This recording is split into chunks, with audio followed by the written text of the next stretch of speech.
மக்களுக்காக கவலைப்படல, மாநில உரிமைகளுக்காகவும் கவலைப்படல. இப்ப இந்த சுரங்க விவகாரத்துல அரசியல் செய்து திமுக அரசு அப்படின்னு குற்றம் சாட்டுறேன். அது நான் வர அதுக்கு முன்னாடி இன்னும் 2-3 மறுப்பு மட்டும் நான் சொல்லணும்.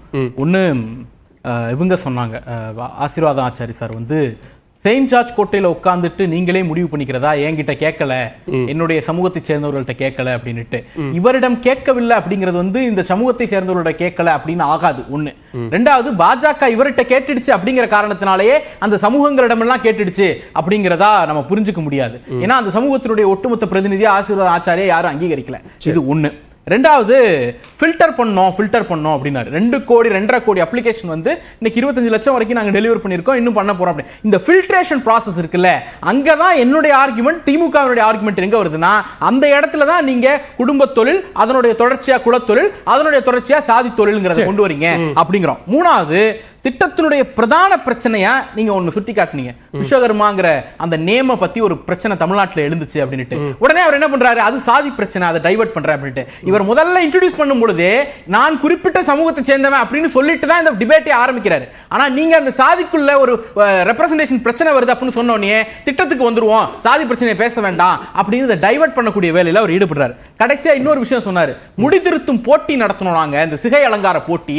அதுல உத்தரப்பிரதேசத்தை சேர்ந்த ஒரு பெண், அவர்கள் பரம்பரையாக அவருடைய குடும்ப வழியில முடிதிருத்தும் தொழில் செய்யக்கூடியவர் அல்ல, மாறாக முதல் தலைமுறையா வந்து அவ்வளவு அழகா பண்ணாங்க, அவ்வளவு அது பரிசெல்லாம் வென்றாங்க, அவங்களை பிரான்ஸுக்கு அனுப்பணுமோ எங்க அனுப்பணும்லாம் சொன்னார். அந்த பெண் இந்த திட்டத்தில் எலிஜிபிள் கிடையாது. அதுதான் எங்களுடைய டிமாண்ட், அதுதான் எங்களுடைய கோரிக்கை. அந்த பெண்ணையும் இந்த திட்டத்தில் எலிஜிபிளா கன்வெர்ட் பண்ணுங்க. அவங்களுக்கு ஸ்கில் இருக்கு, திறமை இருக்கு, ஆர்வம் இருக்குன்னா அவங்களுக்கு லோன் கொடுங்க அப்படிங்கிறது தான். இன்னொன்னு, தற்கொலை பண்ணிக்கிறாங்க கடன் வாங்கி அப்படிங்கறதெல்லாம் இல்ல. நீங்க அந்த சொன்னதனுடைய தொடர்ச்சியாவே ஒரு கேள்வி இருக்கு. இல்ல, அது அதனுடைய தொடர்ச்சியாவே இங்க பஞ்சாயத்து தலைவர் அதை வெரிஃபிகேஷன் பண்றதுக்கான ஒரு அதிகாரத்தை அங்க கொடுத்திருக்காங்க. அதுல இருந்து ஏன் கிராம நிர்வாக அலுவலருக்கு அந்த அதிகாரத்தை கொடுக்கணும் அப்படிங்கிற கோரிக்கை எதற்காக? இல்ல, நீங்க இதுல ஃபேமிலி பேஸ்ட் ட்ரெடிஷனல் ட்ரேட்னு வைக்கிறீங்க. அதை எங்க அந்த டாக்குமெண்ட்ல டிஃபைன் பண்ணிருக்கீங்க? ஒரு தலைமுறையா, 2 தலைமுறையா, 3 தலைமுறையா, 50 வருஷமா, 60 வருஷமா? அப்ப ஏதோ ஒரு எஸ்ஓபி போடணும். அந்த எஸ்ஓபியை இதுவரைக்கும் ரெவென்யூ அட்மினிஸ்ட்ரேஷன் தான் வெரிஃபிகேஷன் சர்டிபிகேட்ஸ் கொடுத்துட்டு இருக்கோம்.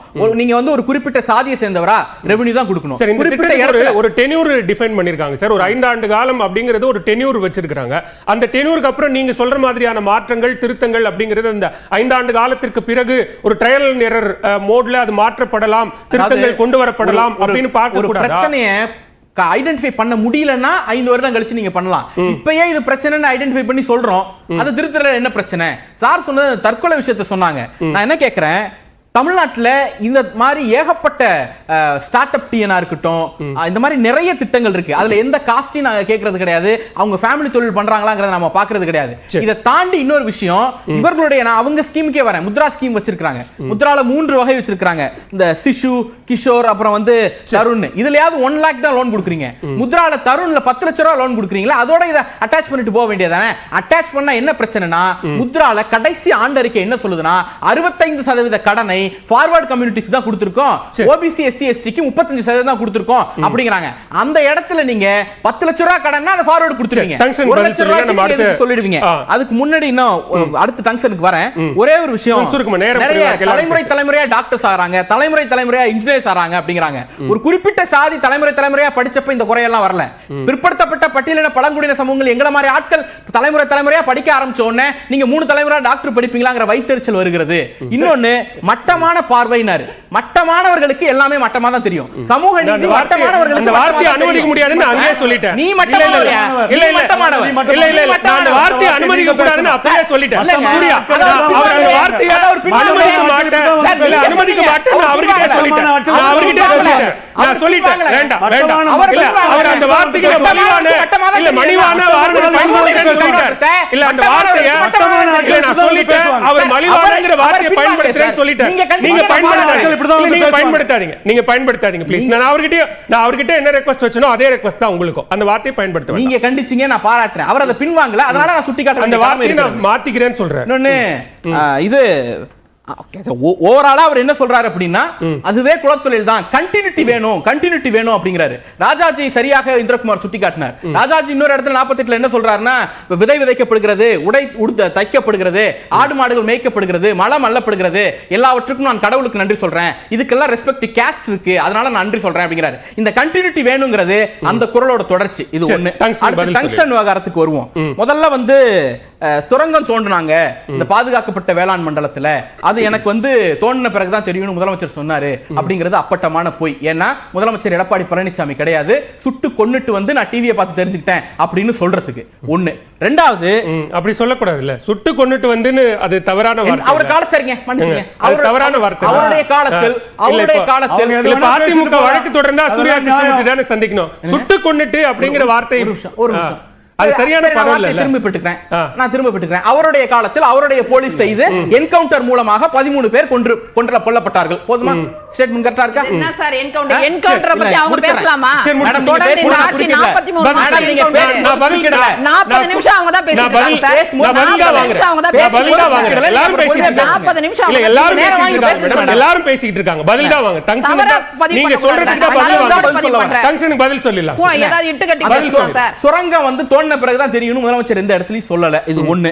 ரெண்டாவது, இந்த பாதுகாக்கப்பட்ட வேளாண் மண்டலம் தமிழ்நாடு அரசு சட்டம் இயற்றும் போதே நீங்க ப்ரீடேட் போட்டு ஏற்றுங்க, இனி எக்ஸ்டென்ஷனுக்கும் அனுமதி கொடுக்காதீங்க அப்படிங்கிற அடிப்படையில தான் இன்னைய முதலமைச்சர் எங்களுடைய தலைவர் கோரிக்கை வச்சார்.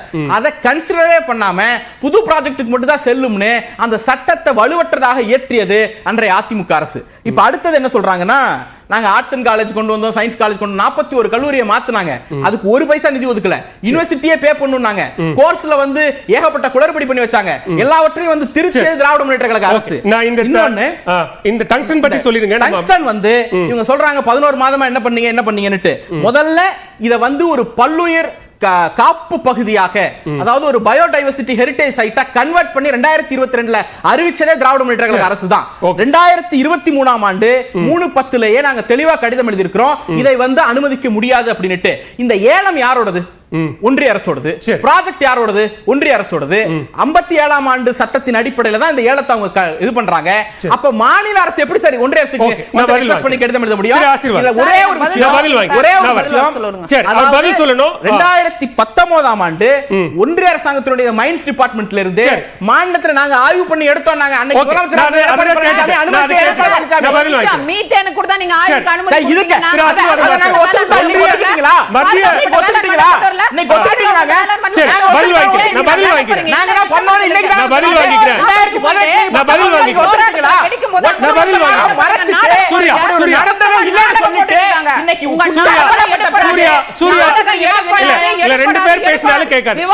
அவருக்கான நேரம் அவர் பதில் சொல்லட்டும். மத்திய அரசு அப்படிங்கிற ரெப்ரசன்டேஷன் பதில் சொல்லட்டும். சூர்யா ஒரு நிமிஷம் யார் பேசுறது கேட்காது. வெயிட் பண்ணுங்க. ஆசீர்வாதம் ஆச்சாரிக்கான நேரம். ஒன்றிய அரசு இந்த விவகாரத்துல நடவடிக்கை எடுக்கல. பேசலாம்.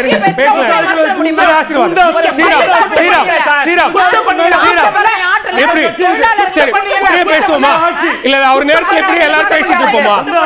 இல்ல எல்லாரும் மெச்சூர்டா பேசுவோம் எதிர்பார்த்தேன். மேடம் ஒரு நிமிஷம் மேடம். சரி பேசலாம். இது அவருக்கான நேரம். பேசலாம் மேடம். பேசலாம் சொல்றேன். வெயிட் பண்ணுங்க.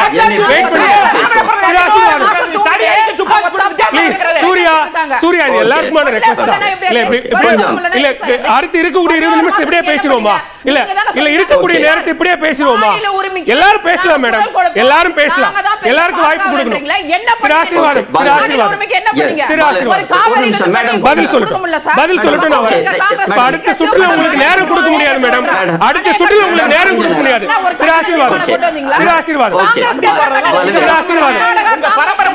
மேடம் அடுத்த சுற்றுல உங்களுக்கு நேரம் கொடுக்க முடியாது. நான் சொல்றது புரிஞ்சுக்கோங்க ப்ளீஸ்.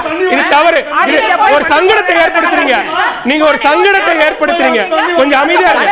ஸ்ரீராம் ப்ளீஸ். இது போட்டி இல்ல. ஸ்ரீராம் இது போட்டி இல்ல. ஒரு நிமிஷம் அமைதியா இருங்க ப்ளீஸ்.